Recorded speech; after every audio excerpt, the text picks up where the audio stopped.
President Biden discusses the pandemic of the unvaccinated in the Cincinnati town hall show Biz Minute. Weinstein, Gibbs, SpearsUS travel restrictions. Mexico, Canada border closure extended. Thousands of fans celebrate Milwaukee Bucks NBA championship victory. Western wildfires creates fiery New York City sunrise. How surfer Kolohe Andino's dad inspired him throughout his career. Bear safety. 4 tips you should know before venturing into bear country this summer. NYC clouded with smoke from western U.S. fires. How an Arizona coffee shop employing people with disabilities stayed open during COVID. 4 iconic moments. Team USA won more than the gold at the Olympic Games. NASA shared an audio rendition of imagery taken by the Hubble Space Telescope. Biden reports progress after 6 months in office. Jeff Bezos, crew reflect on trip to edge of space. Tom Brady and Biden joke about presidential election during Bucks White House visit. Rep.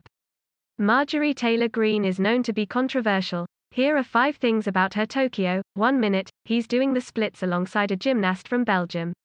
The next, he's chatting it up with Brazilian volleyball players, eating with a Mexican weightlifter and doling out advice to a cadre of Olympians from Turkey.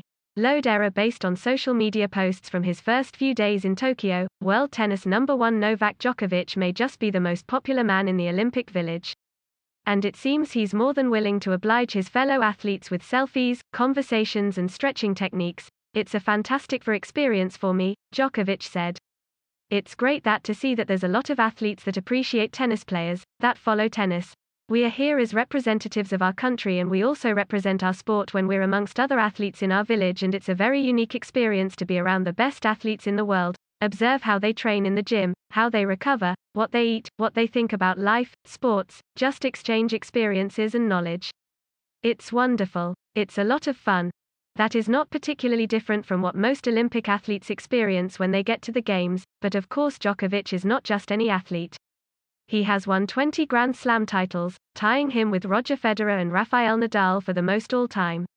He has made more than $150 million in just on-court earnings over the course of his career.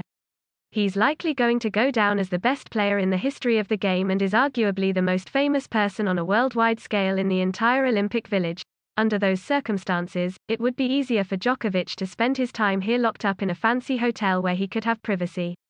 After all, the primary reason he's here is to add a gold medal to the 3 major titles he's won this year and become the first man ever to win the so-called Golden Slam if he could add the US Open too.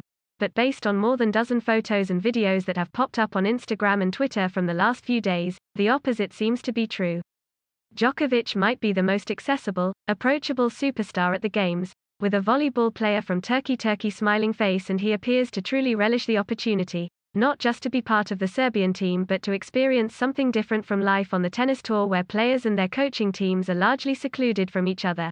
It always has been like that in the Olympic experience, in the Olympic Village, and I've been fortunate to now be part of a 4th Olympics, Djokovic said. As an individual athlete you don't get to experience much on the tour. Being part of maybe a team competition like the Davis Cup, the ATP Cup can maybe give you a sense of that feeling, but Olympic Games are very unique. It's just different and it's wonderful. I enjoy every moment.